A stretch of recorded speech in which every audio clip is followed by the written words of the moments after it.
감사합니다. 잘 오셨습니다. 오늘 저녁에도 꼭 은혜 받으실 줄로 믿습니다. 베이스 음을 좀 올려. 베이스 밑에 깔린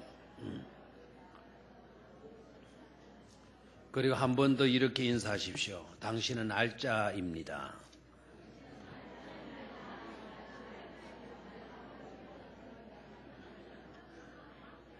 옆에 누가 앉아 있습니까? 혼자 앉아 있는 분 없죠? 내 곁에 앉아줘서 고맙습니다. 그렇게 해서 내 곁에 앉아줘서.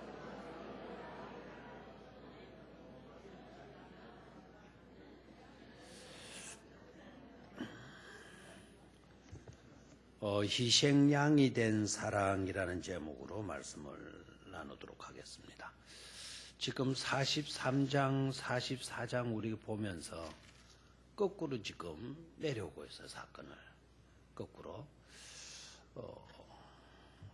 이왕이면 앞에서 쭉 나갔으면 좋을 걸 왜 거꾸로 내려오는가. 그게 더 의미가 있기 때문에 그래요. 의미가. 그래서 앞에서 시작되게 되면 순서대로 이어져서 좋지만 여러분들은 수요일 예배 정도 나오니까 알짜들 안에 계세요. 그래서 내용들을 잘 알 거니까 그런 결과가 있게 되는 과정은 어땠는가. 그래서 결과부터 먼저 보고 과정을 그 결과가 있게 되는 과정을 우리가 살펴보게 되는 거죠. 자, 그래서 오늘 저녁에는 희생양이 된 사랑이라는 제목으로 말씀을 드릴 건데, 오늘 본문 말씀에 보면 담보라는 말이 나와 있죠. 담보라는 말 나와 있습니까?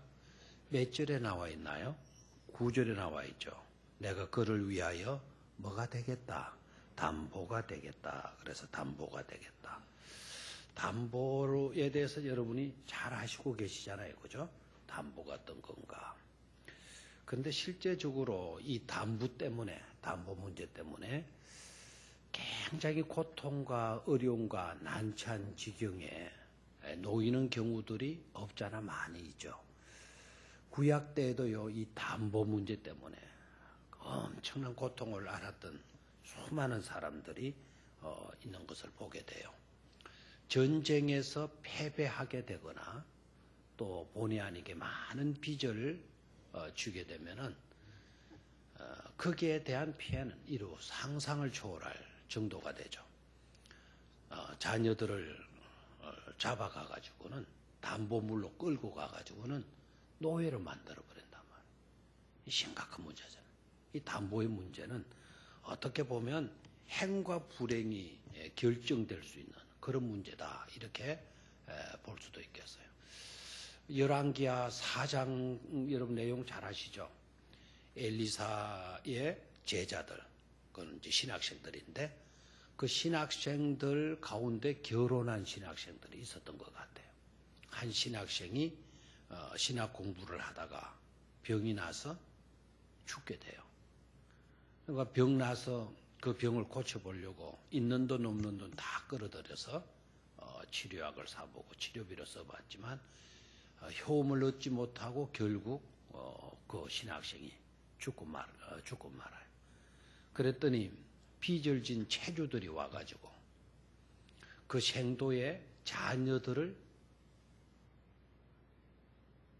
담보로 잡아가려고 하는 그런 뼈아픈 그 위기를 맞게 되죠. 그랬을 때 이 생도의 그 신학생의 부인이 얼마나 공급하겠어요. 그래서 선지자를 찾아가요.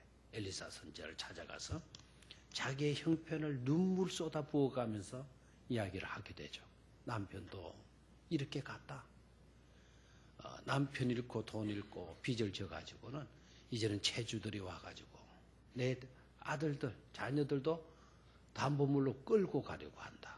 어떻게 하면 좋으냐. 막 눈물로 하소연을 하게 되는 거예요. 그랬더니 엘리사 선지자가 듣고 너무 딱해가지고는 집에 뭐가 있냐 물으니까 이 신학생의 가정이 어떠했는가, 형편이 어떠했는가를 여러분 생각해봐요. 기름 한 병 남았습니다. 뭐 남았다고요? 기름 한 병 딱 남았습니다. 그러나 다 없어진 거예요. 뭐 그런 기름 한 병밖에 없는 형편이다 보니까 빚을 어찌 갚겠어요, 그죠? 기름 한 병 남아 있습니다. 뭐 기름병도 큰 병은 아니었을 것 같아요. 우리 참기름병 요 정도 되잖아. 요거 하나. 근데 엘리사가 그것밖에 없냐, 딱하구나, 뭐 이렇게 하지 않고 그러냐. 그러면 너는 동네 집집마다 다니면서 그릇을 많이 빌려오도록 해라. 있는 대로 많이 빌려오도록 해라. 그래서 빌려왔더니 엘리사가 거기다가 뭐를 채우나요? 있는 한 병의 기름을 가지고 그릇에 붓고 그릇이 차면 옮기고 다른 것을 들어 가져와서 붓고 차면 옮기고. 어느 정도까지 그렇게 됐죠?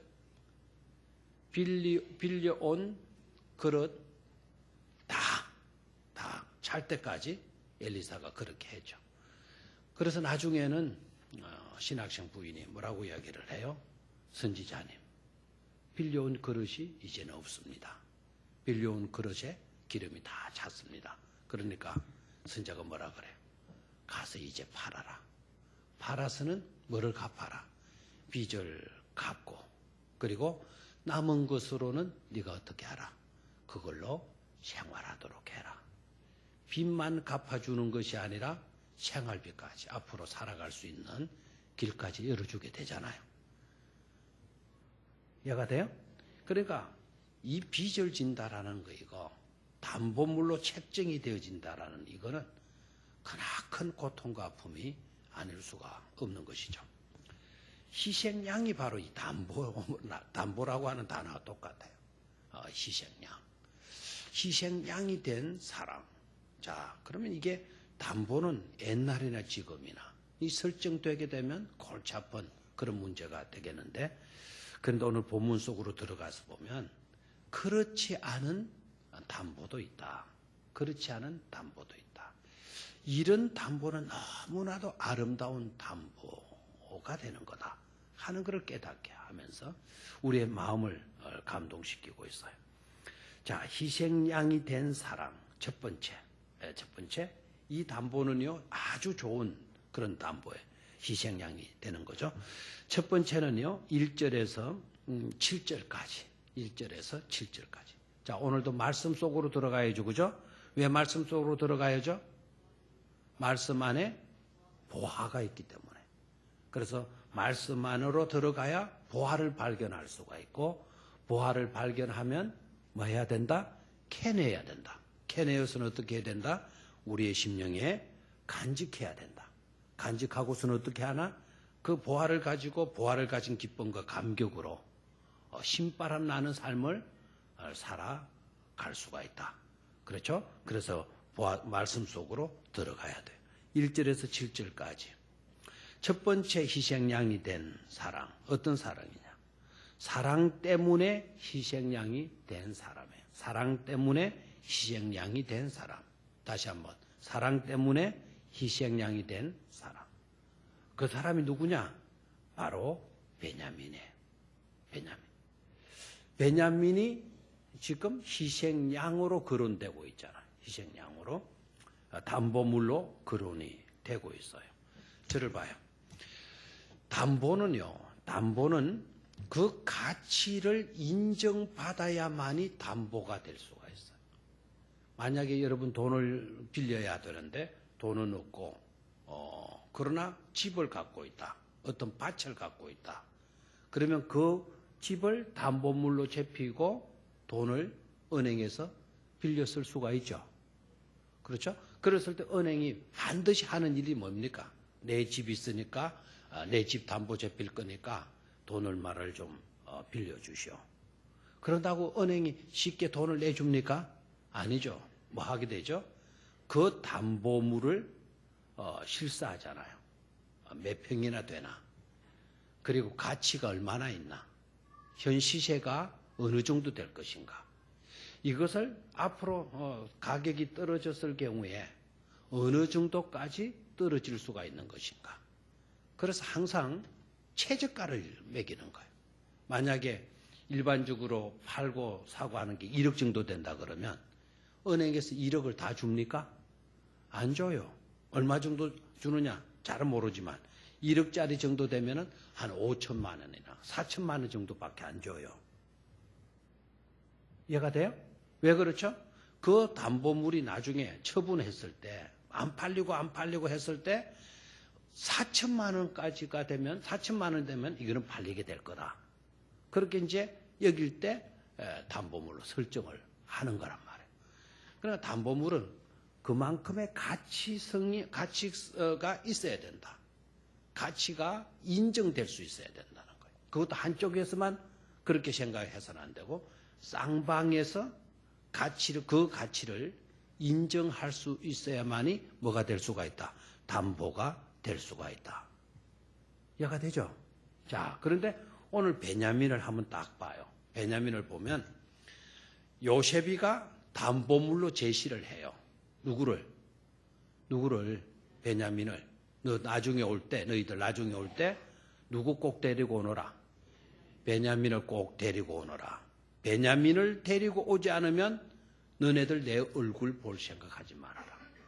그래 꼭 너희들 올 때 누구를 데리고 오너라? 베냐민을 데리고 오너라. 그래서 이 형들이 가가지고는 아버지에게 이야기를 한 거예요. 아버지에게 이야기를 하니까 아버지가 어떻게 합니까? 절대로 안 된다라는 거예요. 왜요?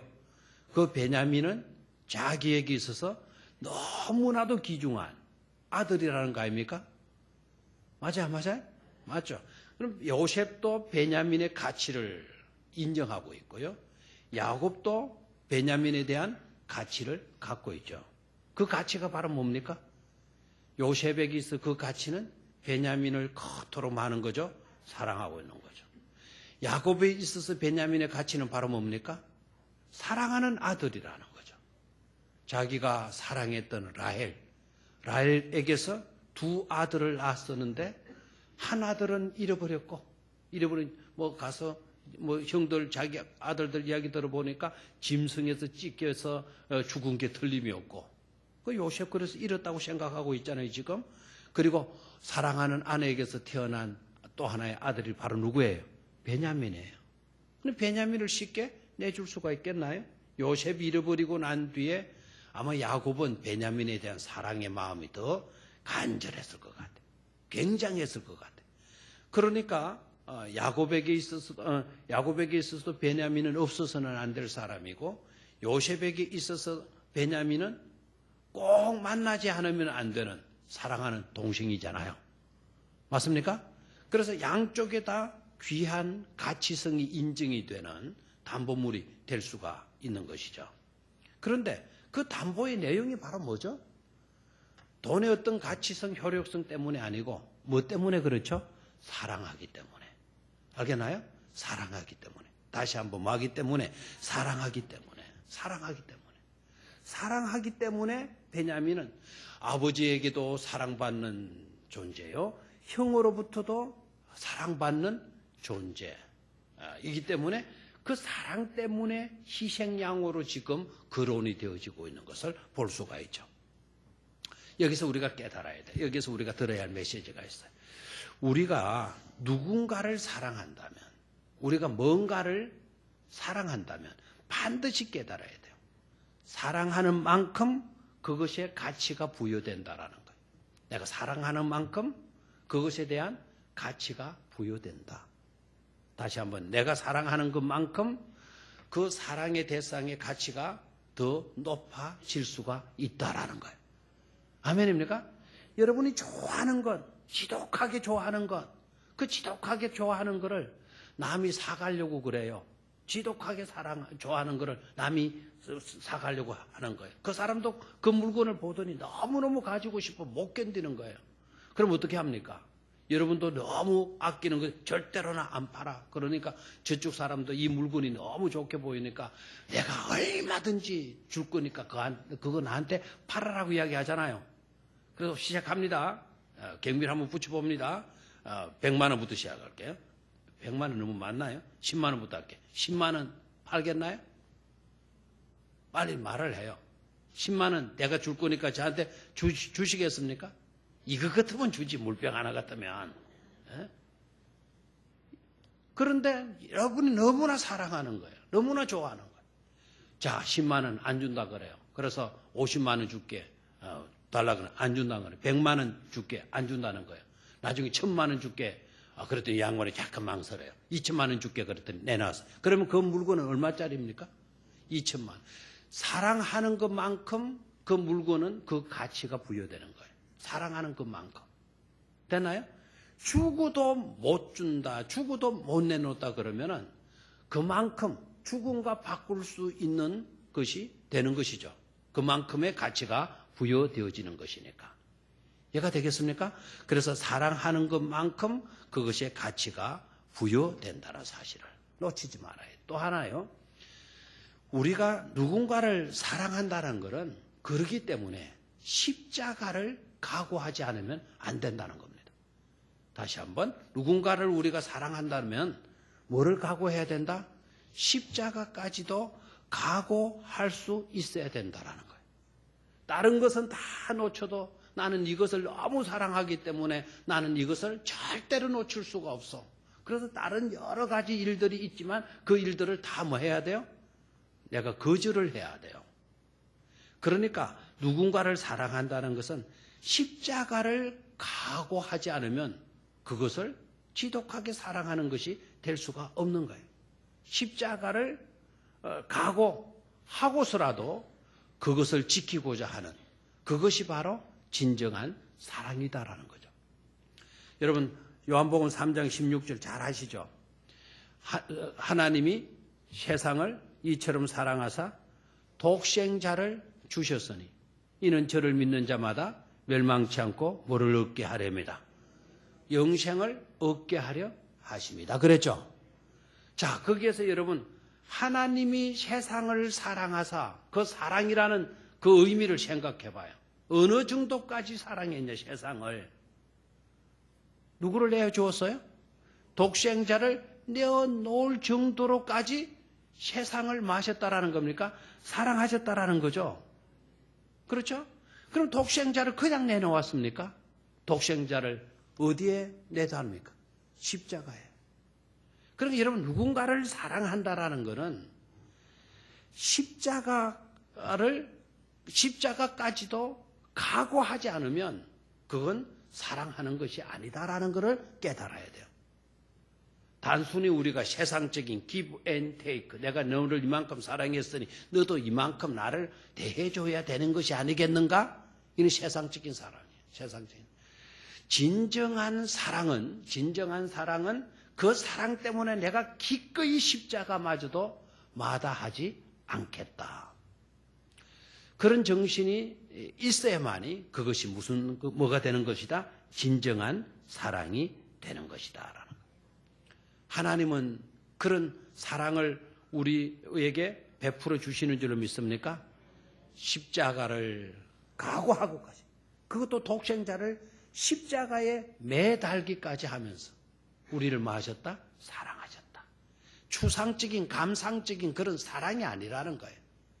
사랑은 십자가까지도 많은 것이다. 각오하는 것이다. 아멘. 그만큼 사랑했다 이거예요. 그 사랑하는 만큼 그것에 대한 가치가 부여되어지는 거예요. 독생자를 내어놓기까지 하시면서 하나님은 저와 여러분들을 사랑하셨다라는 것은 최고의 가치를 우리에게 부여해 주신 줄로 믿습니다. 그래서 우리는 복된 자예요. 그 사랑을 깨닫게 되면 우리는 얼마나 행복한 존재인가를 느끼게 되어질 줄로 믿습니다. 사랑하기 때문에 예수님은 또 십자가에 뭐 하셨나요? 달리신 줄로 믿습니까? 저를 봐요. 자, 십자가에 누가 달리셨어요? 예수님이 달리셨어요. 근데 여러분 사람들이 와서 놀려요 안 놀려요? 놀리죠. 내려와 봐라. 너부터 내려와 봐라. 너부터 내려와 봐야 우리를 구원할 거 아니냐. 너부터 구원해 봐라고 놀리는 거예요. 여러분 예수님이 십자가에 달려 계셨을 때 거기에 침을 뱉고 채찍을 때리고 여러분 그게 예수님을 힘들게 하신 줄 알아요? 정말 예수님이 십자가에서 힘드셨을 거는 너 내려와 봐라. 너부터 구원해내고 우리 구원해달라. 이런 말로 조롱했을 때 아마 그건 정말 견디기 힘들었을 거예요. 한 대, 두 대 맞는 거 그것쯤에 맞죠. 얼굴 침 뱉으면 손으로 쏙 닦아보면 되잖아요. 속된 말로 여기 뭐 타고 들어가나? 여기 배 타고 돌아가나? 그것이 힘들었겠다? 물론 뭐 예수님이, 하나님이 그런 침을 뱉음을 당한다라는 거는, 그 모독 중에 모독이겠죠. 참기 힘드시겠지만, 그것보다 더 참기 힘드셨던 것은 바로 내려와 봐라. 너부터 구원해 봐라. 여러분 생각해 봐요. 예수님이 그렇게 조롱할 때, 내려오실 수 있어요, 없어요? 있어요, 없어요? 본때가리를 보여주실 수 있는 분입니까? 없는 분입니까? 본때를 탁 멋있게 보여줘버리면 되잖아요. 그런데 끝까지 내려오잖아요. 왜 안 내려왔을까요? 내려오면 하나님의 계획도 어그러지고, 내려오셨다 하면 우리의 구원은 수포로 돌아가기 때문에. 그런 모욕을 당해 가시면서까지 십자가에 매달려 계시는 그것은, 그렇게까지 하시면서 우리를 그렇게까지 하신 것은 우리를 뭐했기 때문이다? 사랑하셨기 때문이다라는 거예요. 아멘입니까? 그래서 희생양이 된 사랑. 희생양이 된. 뭐 때문에 희생양이 됐나?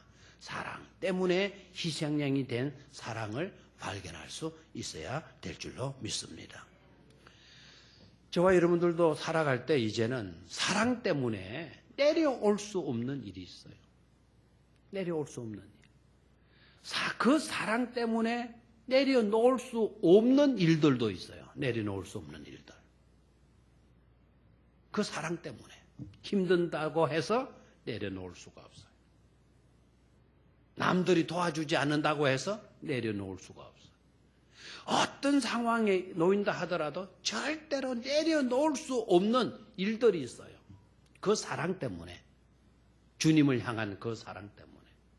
하나님을 향한 그 사랑 때문에. 하나님께서 나를 사랑해 주시는 그 사랑 때문에. 예수님이 나를 그토록 사랑해 주시는 그 사랑 때문에. 절대로 내려놓을 수 없는 일도 있다라는 거예요. 그게 뭐겠어요, 여러분? 교사, 찬양대, 여러분들에게 주어져 있는 직분, 심지어 봉사할 수 있는 그와 같은 여건의 자리들, 우리는 너무 쉽게 그만두려고 해요. 힘든다고 그만두려고 해요. 그게 주님을 사랑하는 자들의 삶의 표현이 되어져서 되겠어요, 그게?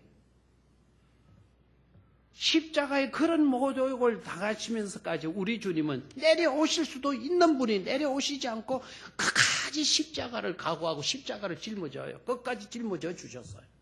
그곳에서 물과 피에 한 방울도 아끼지 않고 다 쏟아부어 주셨어요. 사랑하기 때문에 내려올 수가 없었던 거예요. 우리도 사랑한다면 그 사랑하기 때문에 내려놓을 수 없는 일들이 반드시 우리에게 있다라는 것을 깨닫기를 축원합니다. 너무 쉽게 우리는 내려놓으려고 들어요. 너무 쉽게. 사랑합니까? 주님이 나를 그토록 사랑하시는 믿습니까? 그런 사랑을 받고도 우리는 사랑 때문에 희생양 되는 것은 마다하는, 내몰라라 하는 그런 삶을 산다고 한다면 그 사랑은 부끄러운 사랑이 될 수밖에 없는 것임을 깨닫기를 축원합니다. 두 번째로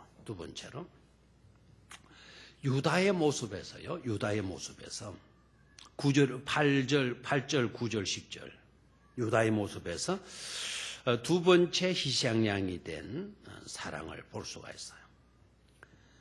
자, 9절을 보니까요. 내가 그를 위하여 담보가 되오리니 내가 그를 위하여 희생양이 되오리니 그렇게 이야기를 합니다. 두 번째 유다는요. 스스로 내가 뭐가 되겠다 나섭니까? 희생양이 되겠다고. 스스로 내가 희생양이 되겠다고. 그래서 스스로 희생양이 되는 사랑이에요. 스스로 희생양이 되고자 하는 사랑. 다시 한번 스스로 뭐가 되고자 하는 사랑? 희생양이 되고자 하는 사랑. 스스로 제가 담보가 되겠습니다. 누구를 위해서? 베냐민을 위해서 내가 담보가 되겠습니다. 저를 봐요. 이제 아버지가 내 보내주려고 해요? 데리고 가라. 그렇게 해서 쉽게? 아닙니다. 막 그냥 야곱이가 노발대발하고요. 야곱이가 생각해보면 발을 동동 구르면서 이 미친놈들아, 이 바보 같은 놈들아, 어떻게 너네들이 멍청하냐 그래. 뭐 때문에 동생이 있다고 말했냐. 뭐 때문에 동생이 있다고. 괜히 동생이 있다고 말해놓으니까 그 동생 끌고 오라고 말한 거 아니냐. 6절을 봐요. 6절. 제가 엉뚱한 소리 하는 것처럼 막 이야기한 거예요. 6절 한번 봐요. 6절. 찾았습니까? 시작. 이스라엘이 이르되 너희가 어찌하여 너희에게 또 다른 아우가 있다고 그 사람에게 말하여 나를 괴롭게 하였느냐. 뭐 이 성경은 이렇게 가는 그 상황으로 여러분 한번 들어가 봐요. 이 바보 멍청이더라. 뭐 때문에 그냥 나불거렸느냐. 이게 나불거려. 동생이 있다고 어떻게 말을 해? 바보 같은 거. 왜 나를 이렇게 힘들게 만들어? 왜 나를? 그 베냐민이 하나 이제 남아있는데 그 베냐민을 어떻게 너희들이 담보로 끌고 갈 수 있냐 말.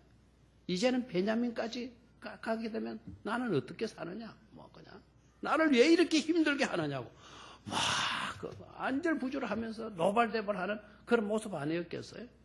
그랬더니 그 형들이 뭐라고 그래요? 아버지, 우리가 바보라서 그런 게 아닙니다. 총리가 보통 총리가 아닙니다. 아버지 안부를 묻지를 않나. 그리고 집안 우리 내력을 깨뚫어 보는 것 같았습니다. 그래서 우리가 동생 하나 남아있다라는 말을 하지 않을 수가 없었습니다. 막 이렇게 이야기를 하잖아요. 지금 뭐 상황이 얼마나 그냥 긴박한지 말하지 않을 수가 없었다. 그러니까 어떻게 해요? 그러니까 아버지는 절대로 안 된다. 우리가 차라리 굶어 죽더라도 안 된다. 안 된다. 그만큼 야곱은 누구를 사랑했죠? 누구를 사랑했어요? 베냐민을 사랑한 거예요. 요셉은 그만큼 아버지가 힘들어할 거다. 굉장히 그 난처한 담보물이 되어질 거다라는 것을 알면서도 베냐민을 담보로 요구했던 것은 그만큼 요셉에게 있어서 베냐민은 중요했던 사랑의 대상이었잖아요. 그걸 알 수가 있겠죠, 그죠? 그래서 사랑 때문에 희생양이 된 사람 베냐민을 생각해 보았고요. 두 번째로는 스스로 뭐가 되고자 하는 사람, 담보가 되고자, 희생양이 되고자 하는 사람을 볼 수가 있어요. 그 사람이 바로 누구입니까? 유다입니다. 유다는 왜 그토록 위험한, 그야말로 그 희생양이 되어질 수 있는 그런 일을 왜 자처하고 있는 것일까요? 왜 위험한 일에 스스로 희생양이 되고자 하는 것일까요? 여기에서 유다에게서 우리는 중요한 또 하나의 메시지를 들을 수 있어야 돼요. 유다가 그렇게 나온 것은 바로 어떤데, 뭐 때문에 그렇죠? 9절을 읽어야 돼요. 9절 시작. 내가 그를 위하여 담보가 되어오리니 아버지께서 내 손에서 그를 찾아소서. 내가 만일 그를 아버지께 데려다가 아버지 앞에 두지 아니하면 내가 영원히 뭐를 지리이다. 죄를 지리이다. 그러니까 유다의 문제는, 베냐민에 대한 문제는 제게 맡겨라. 만약에 이 일이 제대로 잘못되었다면 내가 다 그 죄를 뒤집어 쓰겠습니다. 참 유다 대단한 사람이죠, 그죠? 자기가 희생양이 되겠다는 거예요. 거기에 대한 죄값은 내가 다 지겠다는 거예요. 거기에 대한 죄값은. 유다가 대단한 사람인데, 그럼 유다는 왜 이렇게 하려고 했는가? 8절 올라가요. 8절 시작. 유다가 그의 아버지 이스라엘에게 이르되 저 아이를 나와 함께 보내시면 우리가 곧 가리니 그러면 우리와 아버지와 우리 어린 아이들이 다 살고 죽지 아니하리이다. 그래서 가족을 살리기 위해서, 어린 자녀들을 살리기 위해서, 그리고 자신도 살기 위해서 자기 스스로를 희생양으로 만들겠다라는 거예요. 내가 희생이 되더라도 좋습니다. 가족을 누가 살리겠습니까? 가족을. 내가 희생양이 되겠습니다. 우리 가족 살리는 일에 내가 뭐가 되겠습니다? 희생양이 되겠습니다. 놀라요, 안 놀라요? 놀라오죠. 스스로 자원하는 거예요. 네가 해. 네밖에 없어. 네가 희생양이 되어줘. 이게 아니잖아요. 유다에게서 10형제 가운데 10형들 가운데 베냐민은 지금 담보물로 설정이 되어 있으니까요. 그러면은 요셉이는 지금 국무총리가 되어 있고 야곱의 몇 형제가 있었죠? 12형제 중에 형들이 몇이라고요? 10명이잖아요. 10명 중에 스스로 희생양이 되고자 했던 인물은 딱 하나. 누구죠? 바로 유다였다라는 거예요. 유다. 여러분, 유다 생각하면 신약의 가룟 유다 때문에 굉장히 유다에 대한 거부감이 많아요. 심지어 가룟 유다 때문에 유석균 목사 그 유씨 그것도 싫어하는 사람이 있더라고요. 세상 사람들이 왜 그렇게 하는지 모르겠어요. 구약의 유다, 이 유다, 여러분 눈여겨봐야 될 인물이에요. 가족을 살리기 위해서, 어린 자녀들을 위해서 누가 희생양이 되겠다. 내가 희생양이 되겠다. 내가 거기에 대한 책임을 다 지겠다. 이렇게 나오고 있어요. 사실 이런 사람이 있기 때문에요. 이런 사람이 있기 때문에 공동체가 살아나는 거예요. 공동체가. 다시 한번 이런 사람이 있으니까 공동체가 살아난다 이 말에 살아난다. 우리나라도 역사적으로 가면 가만히 암울한 역사가 있었을 때 그때 독립운동가 나라를 사랑하던 이 애국자들 어떻게 했습니까? 차라리 내가 죽더라도 이 민족의 광명을 찾아야 된다. 애국자들이 우리 선배들의 모습 아니었습니까? 할복을 해서 죽고 손가락을 자르고 총에 맞아서 죽고 끌려가서 감옥살이 하고 나라의 광명을 찾도록 해방을 독립을 소원해가지고 우리 아이들에게 나라 잃은 서러움을 안겨줘서는 안 된다. 자기는 희생당했음까지 그 꽃다운 나이에 죽어가면서까지. 여러분 중국의 상해 쪽에 가게 되면 윤봉길 의사 그 기념 하는 걸 봤죠? 그 똑똑한 젊은이가 왜 젊은 나이를 거기에서 다 나라 하나 때문에 나라. 내가 희생되더라도 우리 민족은 해방 맞아서 평화로운 나라로 조국이 되어져야 된다라는 그런 생각, 그런 정신 때문에 그 길을 걸어간 것 아닙니까? 아멘입니까? 여러분들을 희생양이 되라 할까봐 막 두렵죠 지금. 유다는 스스로 희생양을 자처하고 있는 것을 볼 수가 있어요. 실제적으로 여러분, 이 유다가 이렇게 나왔기 때문에 자기 가족이 살아야 안 살아요? 살잖아요. 유다 때문에 이제 야곱이가 베냐민을 데리고 가라 그러잖아요. 유다 때문에. 그리고 베냐민을 데리고 갔더니 그 베냐민을 잃어버렸나요? 아니죠. 오히려 베냐민 데려갔더니 그 요셉이가 죽은 줄 알았던 요셉이가 자기 아들이고 자기 동생이고 그것도 애굽 나라에 뭐가 되어 있나요? 총리가 되어져 있고 그리고 자기 가족들을 다 어디의 땅에 와서 살도록 만들어줘요? 고센 땅에 와서 살도록 만들어주잖아요. 여러분 한 가족사 이야기가 아니라는 거 아시죠? 그 속에 하나님의 섭리가 들어있는 거 여러분 아시죠? 왜 야곱의 가족을 고센 땅에 갔다가 이주하게 되느냐? 하나님이 왜 고센 땅에다가 야곱의 가족을 밀어넣느냐 말이에요. 밀어넣느냐. 그래 이스라엘 민족을 태동시키기 위함이라는 거. 성경 공부를 통해서 여러분 배웠죠, 그죠? 그래서 고센은 인큐베이터와 같은 곳이에요. 그래 세상에 더러운 문화나 종교나 이런 것들이 물들지 않는. 그래서 애굽 사람들이 목축업하는 사람들 싫어하기 때문에 고센 땅에는 얼씬도 안 하니까 애굽 사람들만 거기에서 번성할 수가 있는 거예요. 그래가지고는 100만이 넘어갔을 때, 200만이 되어졌을 때 이제는 한 민족이 됐구나. 그래서 출산시키잖아요. 출애굽해서 출산시켜서 나오잖아요. 응앵하고 이제 태어나서 광야 같은 세상에 아이가 응앵하고 태어나서 나오는 거 아닙니까? 그래서 나온 게 바로 뭐죠? 이스라엘 민족 아닙니까? 아멘입니까? 결국 누가 있었기 때문이죠? 유다가 있었기 때문이라는 거예요. 이 유다가 얼마나 이 행동이요 하나님의 마음에 합했던지 네 정신이 예수 그리스도를 통해서 이루고자 하시는 나의 구원의 섭리와 똑같아. 알겠나요? 그래서 예수 그리스도를 통해서 하나님은 구원을 이루시는데, 인류 구원을 이루시는데, 예수 그리스도가 인류 구원을 이루시는 그 모습을 너는 너무나도 닮았구나. 유다, 내가 너를 통해서 메시아를 이 땅에 보내도록 하겠다. 그래서 여러분, 메시아가 르우벤의 아들에게서 나오는 게 아니고, 후손들에게서 나오는 게 아니고, 바로 그런 정신을 가졌던, 그런 희생양이 스스로 되고자 했던 유다의 후손에게서 메시아가 나시는 줄로 믿습니까? 여러분, 희생양이 되어지면 손해보는 것처럼 보여도 그 가문의, 그 개인의 영광이 따른다라는 것을 깨닫기를 축원합니다. 스스로 희생양이 되고자 자원하는 이 바보 같은 사람, 뭐 때문에 그런 짓을 해? 여러분, 여러분의 남편이 그 길을 걸었을 때 여러분 아내들이 얼마나 맞겠어요? 남편들이 아내가 그런 길을 걸 때 얼마나 제재하겠어요? 믿음이 없어서 그래요. 오히려 그 길을 걷고자 했을 때 잘 걸으라고 격려해 줄 수 있는 그런 믿음의 사람들, 돕는 자들이 많이 있어야 될 줄로 믿습니다. 세 번째로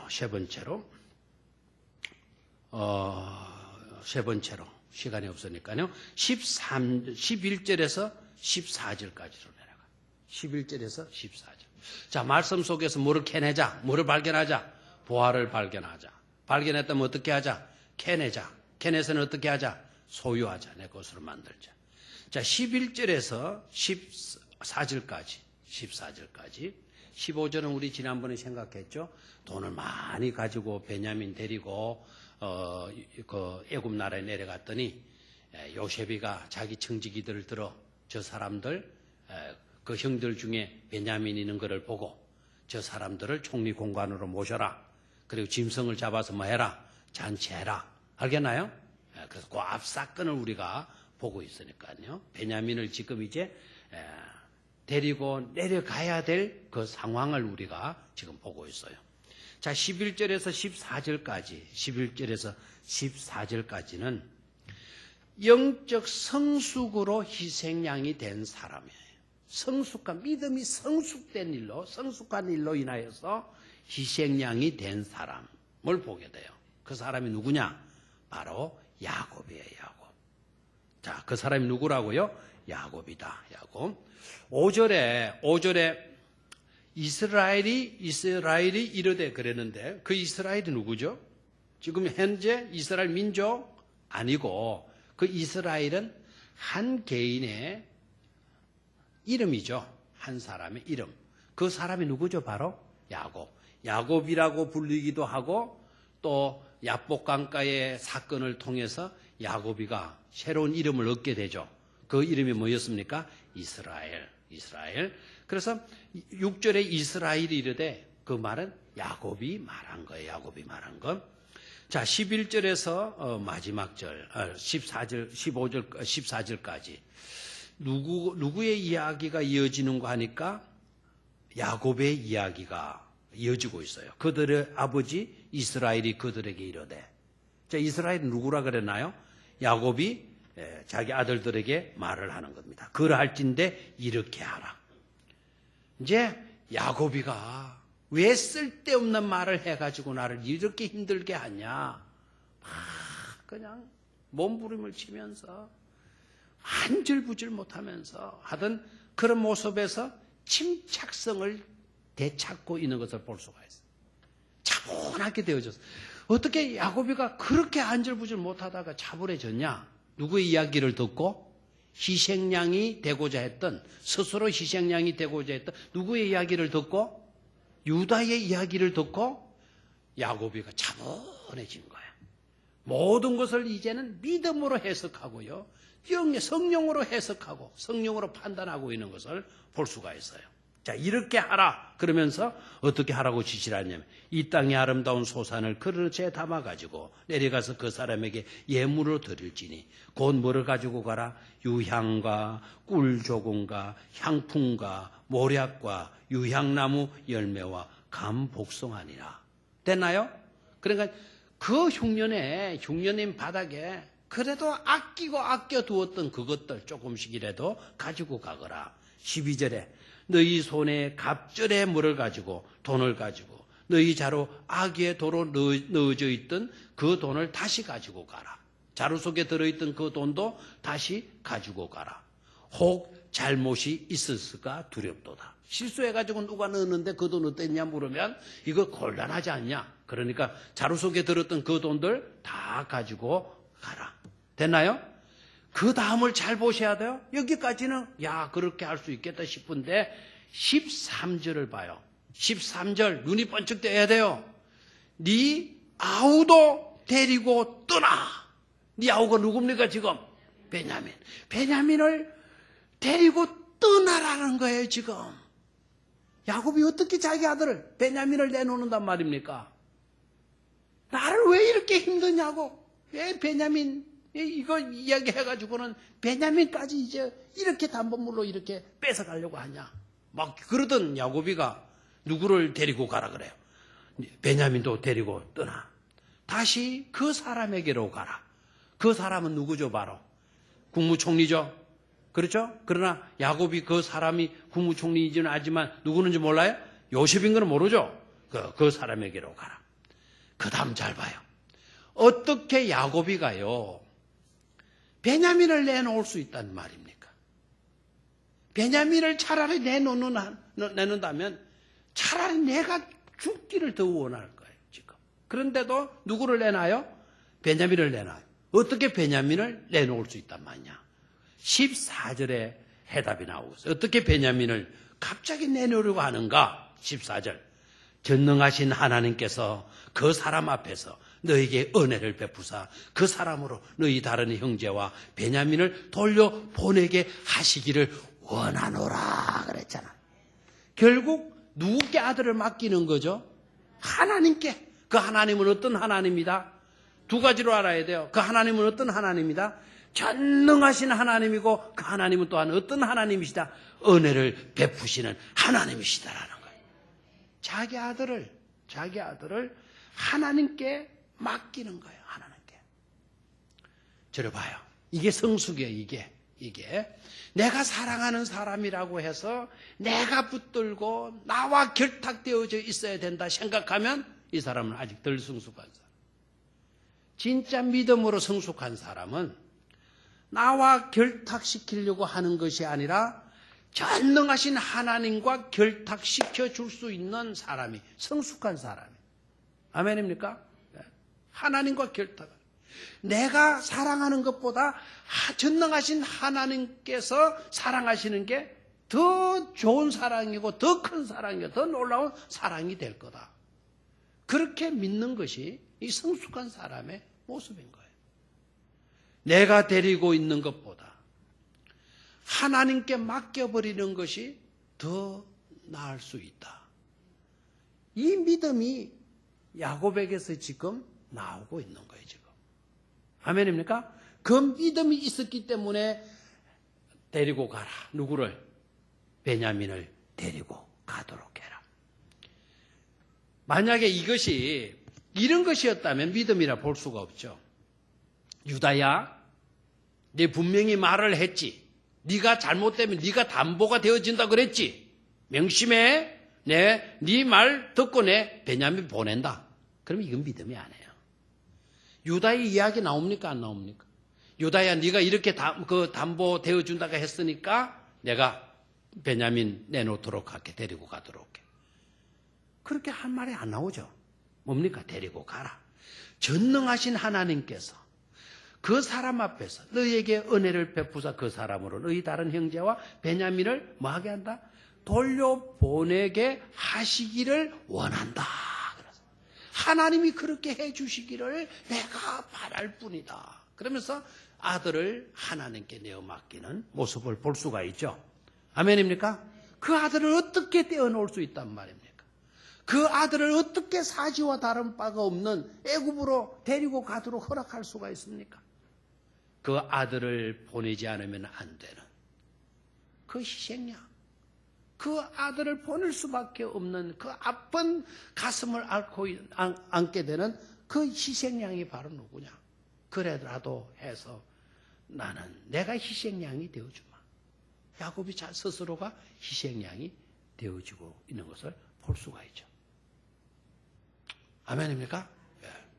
그래서 오늘 우리는 희생양이 된 사랑의 세 가지 단면을 우리는 볼 수 있었어야 돼요. 그런 사랑으로 저와 여러분들이 살 수 있기를 주의 이름으로 축원합니다. 하나님과 결탁되는 것이 내가 움켜쥐고 있는 것보다 더 낫다. 하나님과 결탁되어지는 것이. 아멘입니까? 그 사랑만 우리가 가지고 있다고 하면 우리의 삶의 현장은 더욱더 복되고 아름답게 변화되어져 갈 줄로 믿습니다. 자, 세 가지 사랑. 첫 번째, 어떤 사랑? 사랑 때문에 희생양이 되는 사람. 두 번째는 스스로 자원하여 희생양이 되고자 한 사람. 세 번째는 뭐였습니까? 영적 성숙으로 희생양이 된 사람. 아멘. 어떠한 내용이든지 간에 저와 여러분들이 이 세 사람의 아름다운 모습 속에 예외자가 아니라 가담자가 되고 그 사람들 영역 속에 머무는 축복된 성도들이 되시기를 주의 이름으로 축원합니다. 자, 우리 한번 2분 동안